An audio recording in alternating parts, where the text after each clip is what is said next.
speaking of failure, we're right into failure today, and this show is all about failure today. So here we are. I presented on municipal broadband to my neighborhood council on Saturday, and I was not happy with how it went. I did not think it went great, and but you guys were like, "Well, Ron, we want to see it, and we want to dissect it because that's what you've been doing." That's what you should continue to do. So here it goes. You ready for this, Krish? Let's do this. Here I am. That's me. You can see me. By the way, I'm really proud of that photo in the background, first of all. I took that picture. That's a picture that I took. It's not doing it justice because of my body up in the way. But anyway, here it goes. I took that photo. I'm proud of it. Looks like a screensaver. It's very nice. Yeah, I am new to Pedro, so awesome to meet everybody. And municipal broadband, I'll get right into it. Municipal broadband is basically city-owned internet, or like a neighborhood cooperative internet. So instead of getting your internet through a large cable company, you would get it through your city, or through a neighborhood cooperative, and you would pay your bill at another utility. There was a study done not too long ago by the Institute of Local Self-Reliance, which really helps pursue these types of projects all over the country, along with Harvard University, that revealed that when cities and municipalities do municipal broadband, they are able to offer people better. I already walked like 3 people. You see that? Like 2 people just got up and were like, "Fuck this guy." Did you see that? They just left. That person in the bookshelf. Now that person, the person in the corner is like the organizer of the meeting. So she probably was actually doing stuff, but that person just bounced. They were like, I'm assuming these other people in the corner that don't have their cameras on, I assuming they're just already partying. This guy just looks like I'm giving him a headache already. This guy, like he just looks like this. And he, I don't think he liked me. I feel like he did not like me. I feel like this guy, the guy behind the guy who has a headache. Here, let me use the thing here. Yeah, this guy, I'm pretty sure didn't like me. I'm pretty sure this guy didn't like me. The second guy, he might be a little bit on board. I'm not sure. He looks like he's using a saw or something. He's doing a project. I like that the second guy is like, "I'll give this guy a shot, but I don't like his moxie. He's coming on a little strong." Yeah. I feel like the person I'm winning over the most so far is the dog. I feel like this dog is like, I like him. This person was like, "I'm going to read some of these books behind me. Fuck this guy." All right, let's watch this.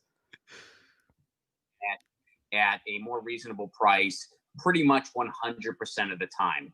Also, as I'm here today, a couple things that are going on in the world around us. I mean, first of all, I don't really need to say how important the internet is in our lives right now, especially during these pandemic times that we're still not out of yet. Also, Comcast recently decided they were going to impose data caps on people. Another thing this pandemic has taught us: data caps are completely unnecessary. They are just a price gouging mechanism and nothing else. These big cable companies, they say, "Oh, well, if we don't have data caps, the internet will just crash." They lifted data caps during this pandemic. People are using the internet for city council meetings and school and work. You guys know all this, and nothing happened. Data caps are complete nonsense. Comcast is going to impose those on people during a pandemic. Also, here in California, we had a broadband bill called SB4 that was going to invest a large amount of money in broadband development throughout the state. This bill received a letter of support from over a dozen digital rights groups. It was recently shelved by Anthony Rendon. If you know that name, it's because he's the same person who shelved the single payer bill here in California. So they shelved the broadband bill as well. As far as bringing municipal broadband to San Pedro, this place is in an interesting area where technically we're part of LA proper, but we also do a lot of things as neighborhoods. At least that's what I'm gathering as someone who's new here. There's an organization. I feel like they're warming up to me a little bit. Now that you see that, now that you got the local references in. Yeah. And I feel like the that I brought up some specific policies. Like you could feel their frustration at like, really, there was a broadband bill and they shelved it. Which, by the way, we're going to talk about that more later.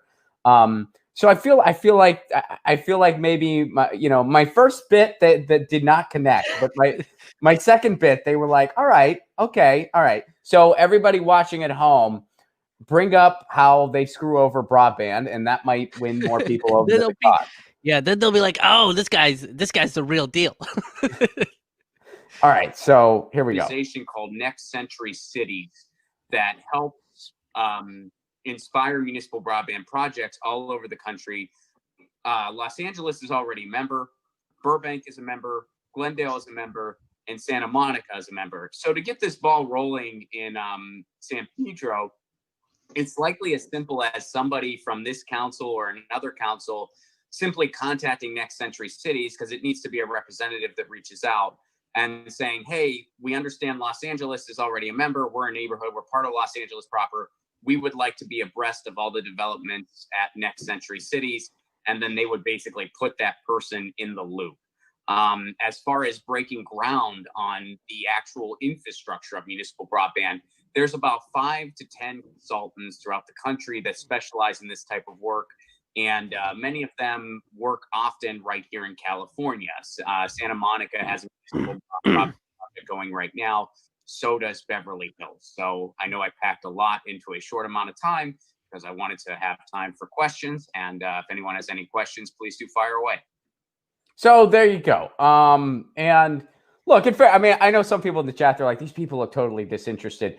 In fairness, let me give a little bit, because I don't want to make fun of my neighborhood council. They do, they do important things for the community. It had been a 2-hour long meeting. So before I got to speak, so it was a huge crowded agenda. So people are reasonably a little tired. So, in fairness, let's not make fun of them. Let's just make fun of me and how much I sucked, because that's how we'll all learn. But so I feel like they were a little more open towards the end. Maybe, I don't know. Maybe they were just like, I don't want to. But here's where things went south. I feel like when I'm looking back on it, and part of this was me trying to be respectful of the time that they gave me. They wanted no more than 10 minutes, which is enough time to do what I came there to do. But what I should have just taken a step back and done, which I think would have made the Q&A go better. I realize now that some of these people had no idea where I was coming from. Mm-hmm. And the reason that's relevant is because I think some of them didn't realize that I myself wasn't a developer. I myself wasn't like an actual, quote, lobbyist for something like this. I'm just a dude who, covers these issues on his show, who's passionate about it, who believes it's the future, and who wants to try to bring something good to the community with their help. That's all I am. And I think some of them didn't know that. You know what I mean? Like, I think some of them thought like I was some kind of representative or developer myself, and I'm none of those things, nor am I pretending to be. Yeah, it definitely makes a bigger impact when, because it seems like you're trying to sell them municipal broadband as like a product rather than this thing that would just make the internet better, and you're coming to them not as not the salesman, but as a concerned citizen. And I think that has a bigger impact than when it's from a representative, from somebody that's like, hey, I work for something that has to do with municipal broadband and I stand to make some money off of it, and all you have to do is approve it. You're coming at it as like, this could benefit everybody, and I'm just somebody that knows enough information about it to pass on to you guys to maybe consider this. To find the right people. Yeah, no, and yeah. That's where I fucked up. That is where so everybody who's watching this, because I know some of the people watching this show, you guys are showing up at your own city hall meetings, which is awesome. And I love it when you email me your success stories. Some of you have gotten meetings with your mayors. That's freaking awesome. I'm probably not going to get that. Our mayor here in LA is not so great. But that's why I'm actually hoping to do it at the neighborhood level to start. But I think that's a worthy piece of advice to learn from my mistake. Take a second to say who you are and where you're coming from to clear up any ambiguity. That will help people when they're asking you questions. Because basically, and we'll play some of the questions. What ended up kind of transpiring was basically I came at them and was like, hey, I think we should build a park here. And they asked me, okay, how big are the monkey bars going to be and how much is it going to cost? And it's like, okay, I'm not that guy. I'm not the guy, but here's what first of all, I'm just a citizen. I'm not a monkey bar developer. But what I can do is I can find the right people to not only answer those questions, but to execute we would need the right way so that we don't screw up. That's what I have the skill set and background to do. But I'm not in that camp. I'm not I know how to take a peek under the hood, but I'm not under the hood myself. I'm just a citizen. Yeah, and I think it gives I think anybody that kind of talks about this stuff as passionately as you do, that's what you become. You become the voice of the issue, and we need that. That's an important role, because there might be somebody that knows how to do all the technical stuff, right? But they don't know how to present the information. They don't know how to present the benefits of it, or how it's cost effective, or anything like that. And that's where people like you and I come into play, where we know how to talk about it. We know how to get people excited about it, because that's kind of what we do all the time. And you're right. If you don't introduce yourself, people get disinterested very quickly, because there's no personal, like, they aren't making a personal connection with you. It's very, like, I kind of feel like it's very similar to stand up, because if in that opening, like, 2 minutes, you don't introduce yourself the right way.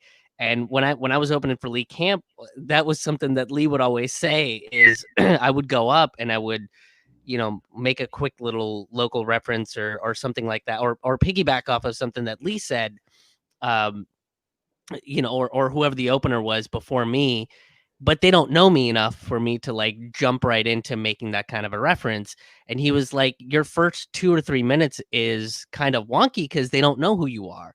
They're trying to assess whether they can trust you or not, rather than your first joke just hits and they're like, this is exactly who you are, and we know the direction of where what you believe. So when you do make a satirical point, they get what the satirical point is, and no one's like, what's this guy talking about? So yeah. And in presentations, it's kind of the same way.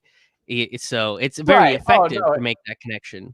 It's exactly the same way. And for me, it's like, I mean, it's not like I didn't introduce myself at all. Like, I was like, hey, I'm new here to Pedro, and this is something I feel strongly about.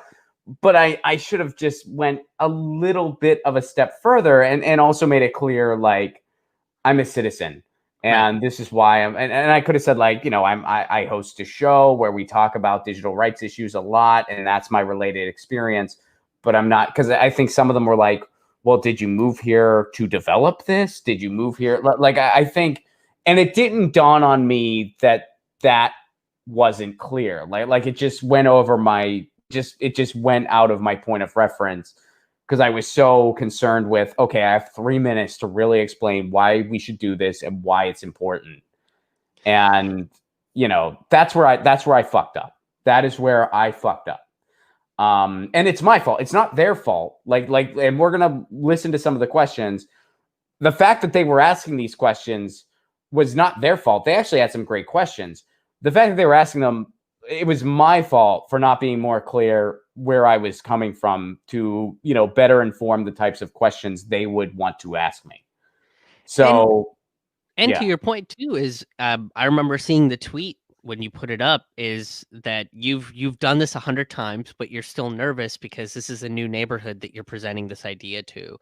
And sometimes when we do get nervous, and that's the same thing that's happened. Like, I remember, not to keep going back to opening for Lee, but that I remember, like, those are some of the bigger crowds. Wait a second. You've opened for Lee Camp before? I've opened for Lee Camp.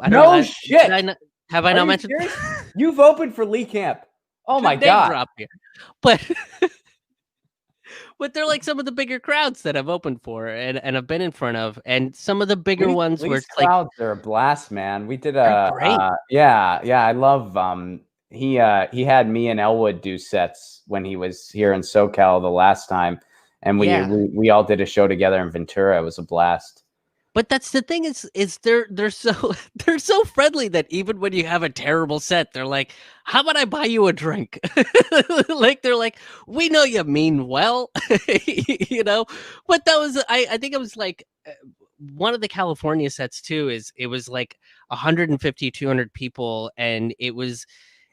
But I just got nervous because I was like, it's a packed room and I hadn't performed in a week, you know, and I was like, okay, I better, you know, and I got into my head, but but that's what happens. You get nervous, you get in your head, and then you kind of make like a rookie mistake, right? Like something Totally, that man. you've never done before.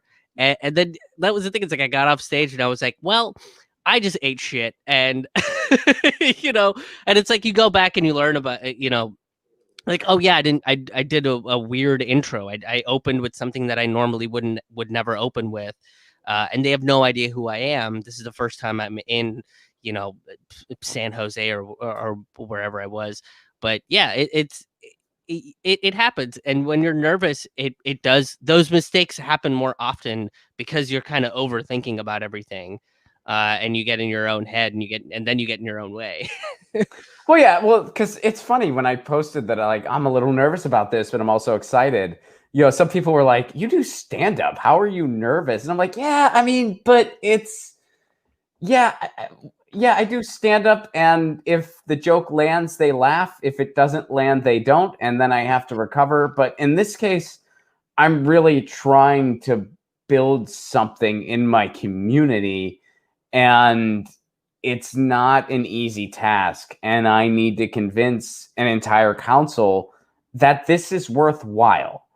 And, you know, that's not easy. Like that's not easy. And getting municipal broadband is not easy. Like it's not if it was, everyone would have it already. If it was because it's a no-brainer. It's like, oh, you can get better internet and it's cheaper for everybody.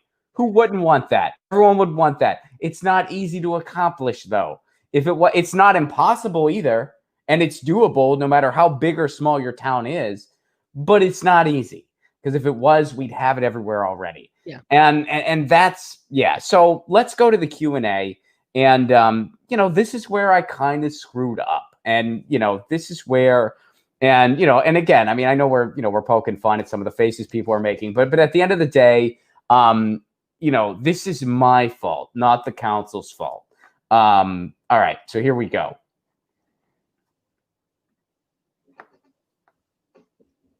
There's that moment of silence where they're like, how bad do all of us just want to strangle this guy and leave him in that water that he has a picture of? What if we all just, what if we all found out where they were all texting each other? They were like, where do you think this motherfucker lives? What if we just showed up and ate him? What if I'm sure that's not what they're thinking. It kind of reminds me of like when you're in college and you give your final presentation for whatever class and you're like, okay, and that's the conclusion, and there's that eerie silence before everybody's supposed to give you their like questions and critiques, and you're like, oh no, I failed everything.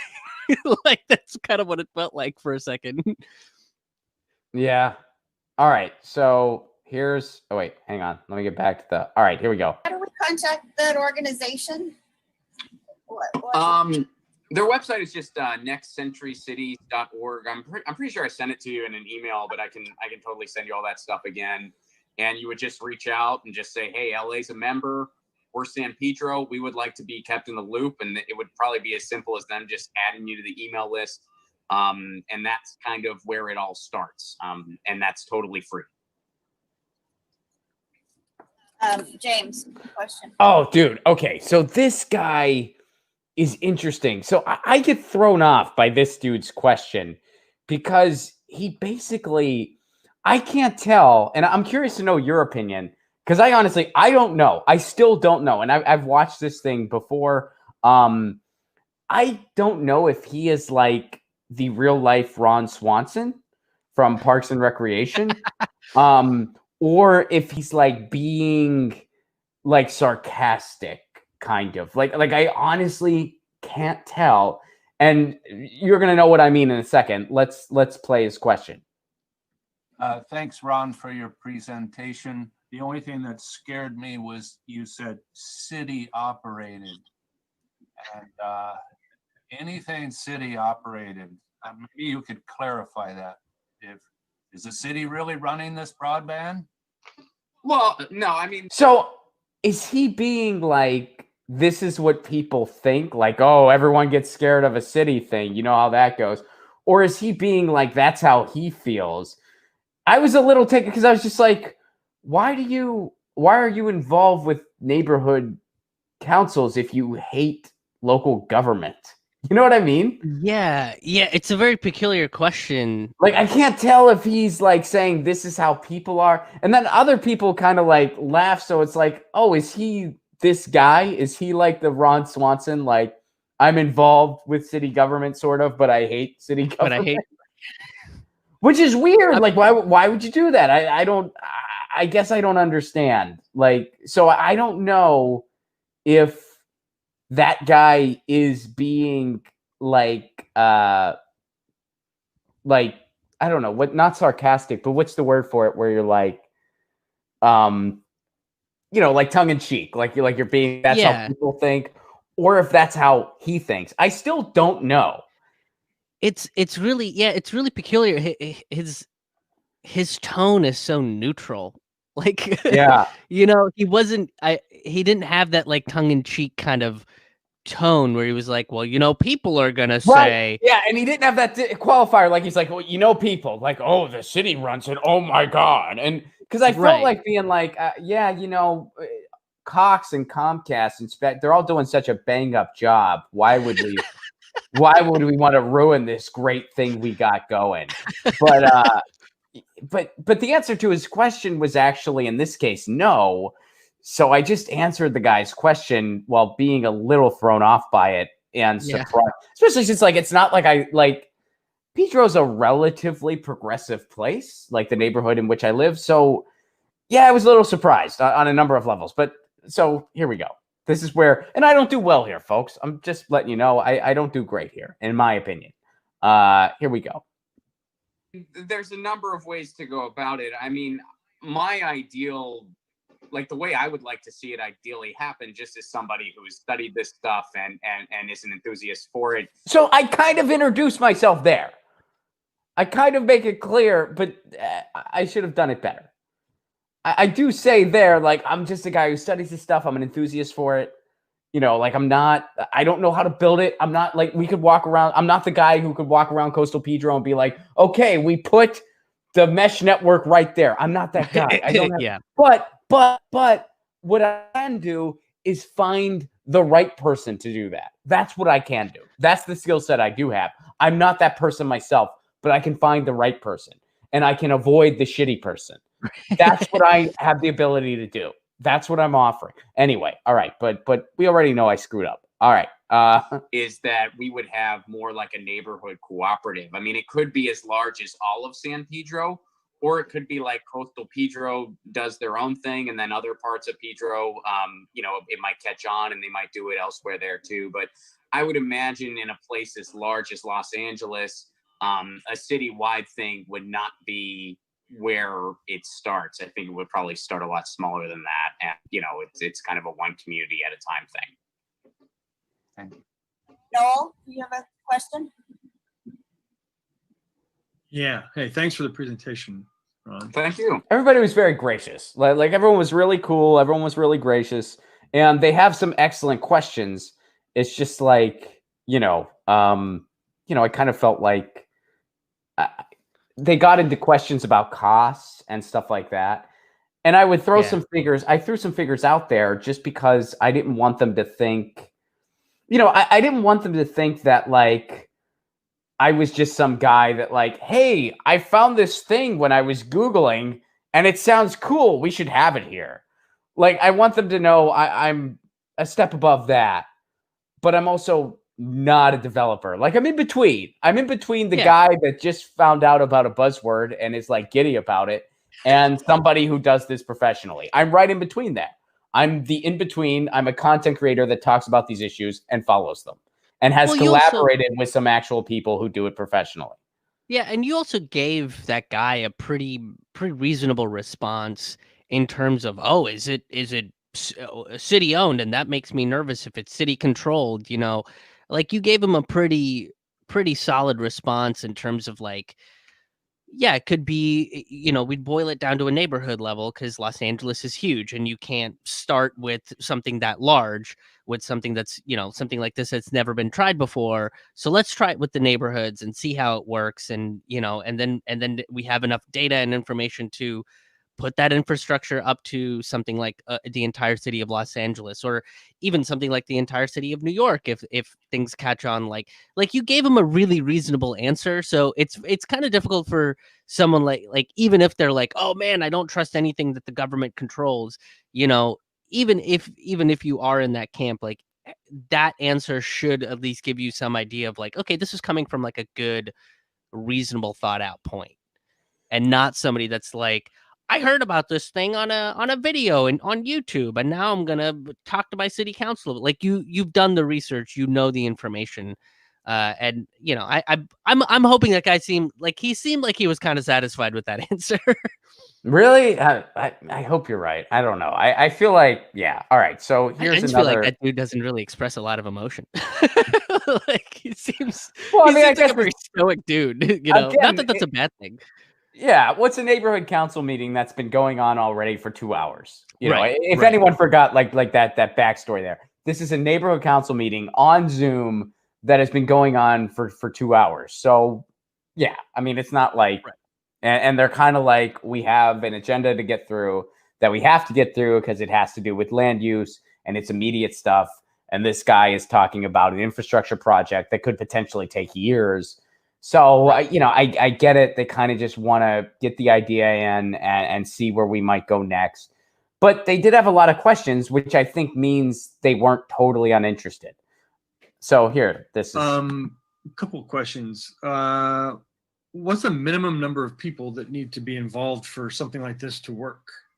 Do you mean as far as customers or like building? I mean, they're not going to do it for 10 people, obviously. I mean, how many Sure. people? Well, yeah, I mean, it really does vary. I mean, the biggest success story is Chattanooga, Tennessee, the entire city of Chattanooga. I don't know if any of y'all have ever heard about this, but Chattanooga actually has some of the best internet literally in the world because they use their power grid to build a big municipal broadband project.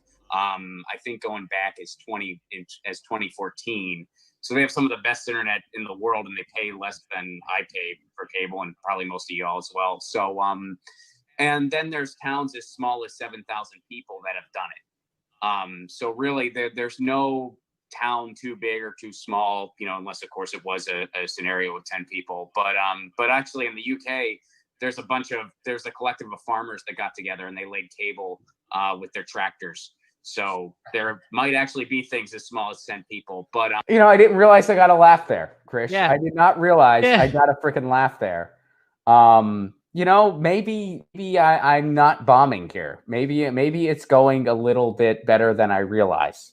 Or not. I don't know. I'm not patting myself on the back. I still consider this a loss, and I will go down calling this a loss because I call a loss a loss. And you know what? I think it has something to do with being from a place like Pittsburgh. You don't polish losses in a town like that. You know what I mean? And I think in some ways you can kind of blame football for all this, but but I think it's a genuine principle to have. You call a loss. That doesn't mean you don't learn from it. You learn from it, but you don't like, well, I learned. No, you lost. And you learn from it so that you don't lose next time. And again, you guys are pointing out like these people are asking great questions. They are. They ask great questions. The failure was in me not thoroughly introducing myself. That was where the failure was. I think I communicated the information good. I think that they were clear on what the actual issue was. But I think that I wasn't necessarily as clear as I needed to be in my role in it. And because of that, the water got a little muddy. So that doesn't mean that we suck and that it's over. but it does mean like, okay, that's where you fucked up. And for those of you that are going to show up to your city council meetings, don't do that. Don't do that same thing. Like, learn from that mistake. Take the 10 seconds to do that, to really say where you're coming from and what they should expect from you and what they shouldn't expect from you. That's where I screwed up. I mean, does this look like a guy who is trying to sell you something? You know, fair. They're like, this might be, if he is a salesperson, he's the shittiest one ever. And if he's developing anything, like what the fuck? He didn't even put a tie on. He didn't even put on one of his nicer t-shirts. This is a t-shirt he works out in, which is true. All right. Anyway, so, but you know, To be fair, none of the other folks are wearing ties either. So no, there are no. Everyone's a bit cash. We got some button-down shirts. little business casual going on. That's not bad. Now she's taking notes. I appreciate that. Got a laugh out of him. Got a laugh out of her. This guy. So I thought that was his actual. I'm pretty sure that's a screenshot, though. Like, I'm pretty sure that's his profile picture. You know what I mean? Because he has not. I mean, he has not blinked for a while now. So I thought that was actually like him. But He was. I mean, he was active at the beginning, but maybe his profile picture on Zoom looks exactly like how he was. Yeah, no, I feel he hasn't moved in a while. Like so either he's frozen or that's his profile pic. Like, he was just like, this is kind of interesting, but I got to get a snack, or, you know, I want a vape. I don't want everyone to see me. I don't know what his situation is. No judgment here, but I'm pretty sure that's a still photo and not actually him. All right, so we'll go into this a little more. We're not going to watch the whole thing, but here we go. I think Coastal Pedro would be very sufficient to do something like this, because there's many different ways to build it. And I'm not a tech person, but, you know, there's everything from mesh networks, which is basically just wireless stations on top of buildings and stuff like that, to laying actual fiber and cable. Beverly Hills. Oh, he's back. No, he's back. Yeah, there he goes. There he goes. He hit a thing. And so, all right. So I think that was a still photo, but he's in now. Yeah. All right. They have the resources to really go the full Monty. They're doing fiber to the home, which is the highest quality way to go about it, also the most expensive. But so there's all kinds of different answers to that. And basically where it starts is you get professionals in to kind of do an assessment. We would clarify exactly what we're looking to do, and then they would start, you know, getting into the nitty-gritty details. Who pays for that? Usually the city pays for it, and you know, eventually residents would pay for it, because again, you know, instead of paying your bill to Cox or Spectrum or whoever else, you would pay it to the city or the collective. Well, how much does it cost to build something like that, like the ranges? It varies. I mean, if we were looking at, I asked a colleague of mine just for like a ballpark guesstimate, and we were factoring in all of San Pedro, and I just quoted 56,000 people because that's how big San Pedro is. Something like that could be in the range of 45 to 60 million when all is said and done. But, you know, if we broke it up, you know, it would be less than that, obviously. Wow, we can't. They want to build a bridge for 50 to 60 million over there on Paseo del Mar, and we can't get 3 to 5 million to open up Sunken City to lateral access as required in the Coastal Act. And it seems like if the city is going to come up with that kind of money, it'd be an uphill battle. So, and this is where it goes south. I mean, this is where it completely goes south. We start talking money. You know, and I won't, like, you know, bore everyone with the details here, but, you know, it's like, I don't know. Again, it's like, and I should have had a better, I should have been better prepared for that question to make it clear, where it's like, you know, this is just, I didn't want to have no answer. Like, I didn't want to be like, I have no idea how much this does or doesn't cost. I could be like, no, here's some like ballpark figures of what something like this could be. Again, if we're talking all of a certain area, this is an estimate of what it could potentially cost. But we could start with like one area of the city where it's like, okay, we're going to take, or the neighborhood, excuse me, where we're going to take this many residents and we're going to try to build this thing, and it's going to cost this much, and here's how we're paying for it. Because there really has been all of the above as far as what you've seen throughout the country. I mean, you have seen towns in municipalities smaller than where I live. They've even done GoFundMe's in the past to kind of like get the upfront costs, and then they would build it. And then what happens is all these residents would have this internet that was that was like better than what everyone else had. So then everyone else wanted it. I'm not suggesting going that route. I'd rather it not be reduced to a GoFundMe, but I'm just saying there's 1,000,005 ways. You know, there is an upfront cost. Yes, there is, of course. And I would never pretend there isn't. But there's so many different ways to how it comes to fruition. You know, we need to start at the beginning and just kind of join the organizations that specialize in making this happen for places. And instead, I kind of went deeper than I needed to. And that's where I really screwed up. So those were my two lethal mistakes.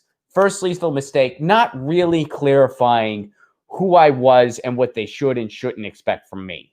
A lot of it was there throughout. I mean, I did say, like, you know, I'm not a professional. I'm an enthusiast for this stuff, but I wasn't clear.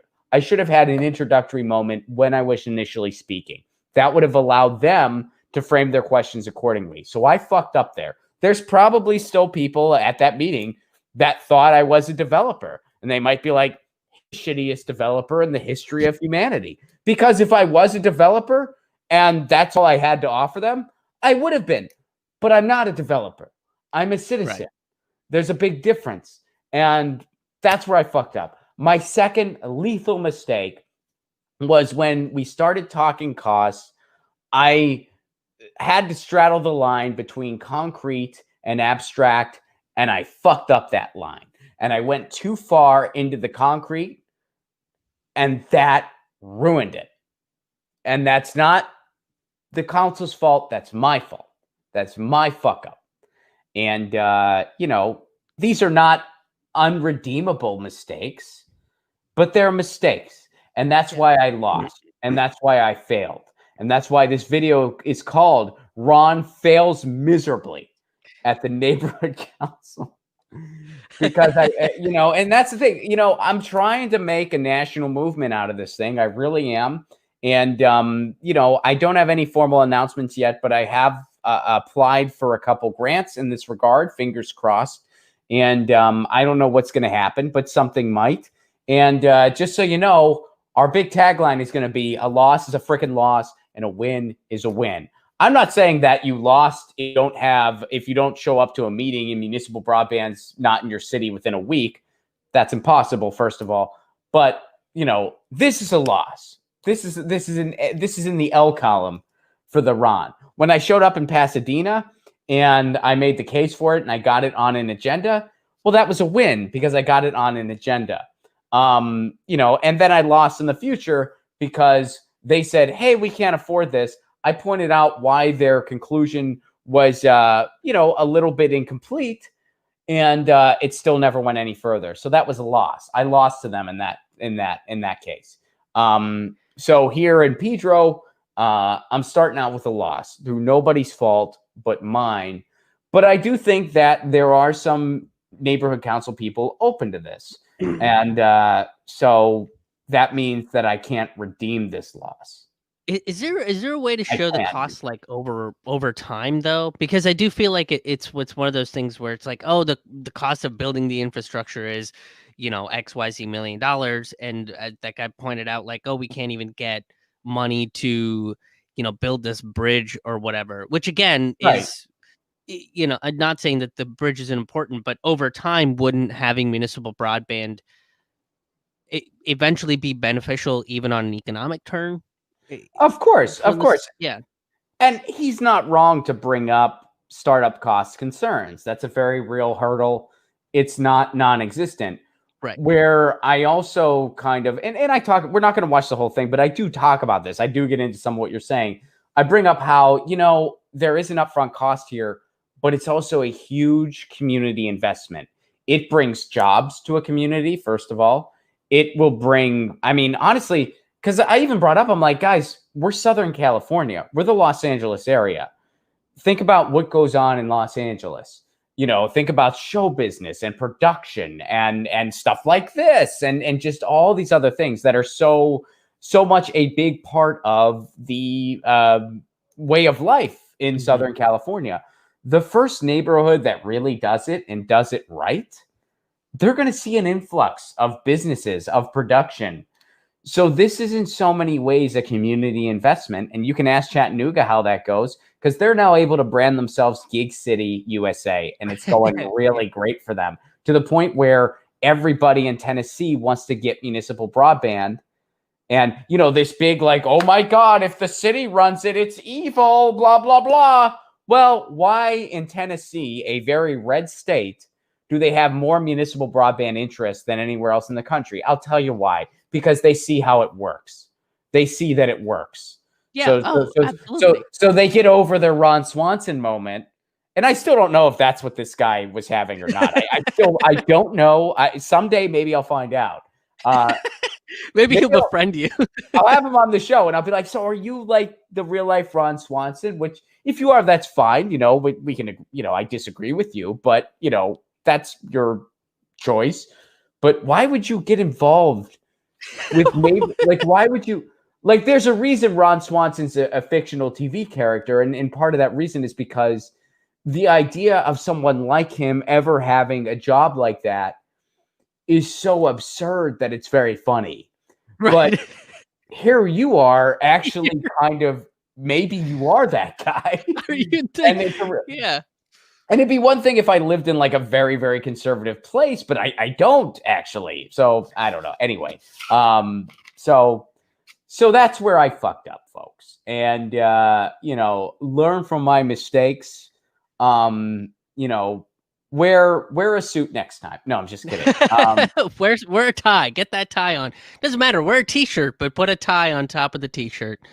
And if you can, learn from 16-year-old Christian, wear a top hat. That'll really show you're really down for business. I think a top hat would have been, or you know what? Maybe I should have looked more of like a man of the people. Like maybe I should have been more like I should have worn like a new to San Pedro shirt, and I should like concerned citizen. But no, where I fucked up again, to just sum it up and move on to something else. I should have introduced myself more thoroughly. I should have just taken the extra 10 seconds to do that. And I should have straddled the line between abstract and concrete a little bit better. And, you know, and I think had I done that first part better, it would have informed that second part too. And it would have informed their questions better. And, you know, I fucked that up. Now, a couple things I did right. After it happened, I was very sad and very depressed. And I felt like texting the person and saying, I'm really sorry I wasted everyone's time. And I won't do that again. I didn't do that, and I'm glad I didn't, because that would have been kind of fucking weird. That would have just been a weird, and she would have been like, wow, this guy's kind of a psycho. And so I'm glad I didn't do that. I didn't do that. And that so that's so if you feel like it didn't go as good as you wanted it to, don't do something brash, knee-jerk, and send a text or email. Promise yourself you're going to sleep on it for a few days before you do any kind of follow-up. Yeah. And I did. And I did ask. I was like, you know, how do you think, like did the council seem pretty receptive? And the person said, well, you were at the same meeting I was, which I think was a nice way of saying, you're kind of a piece of shit, but maybe you're onto something. I always feel like the well, you were at the same meeting I was is a very polite way of saying, you know, you fucked up. That's the comedic equivalent of well, I thought it was funny. That was like oh, how'd my set go? I thought it was great. That was sort of the way of like well, you know. Or in that case, it could have been the way of just being like, well, you know, I was, you know, it could have just been sort of a little bit of I don't want to say deflection, but sort of just a little bit of like, well, you know, I mean, I was there. Yeah. You know, like you were there. Like what, how do you think it went? Yeah, exactly. It's like what matters is, you know, what matters is that you love you. Yeah. What matters is that you went up there, Ron, and you talked about it. That's the important thing. But no, I mean, this was a lot, Ron fails miserably, and I own that miserable failure. But I don't think the game's completely over. I don't think that I'm not going to get a shot at redemption.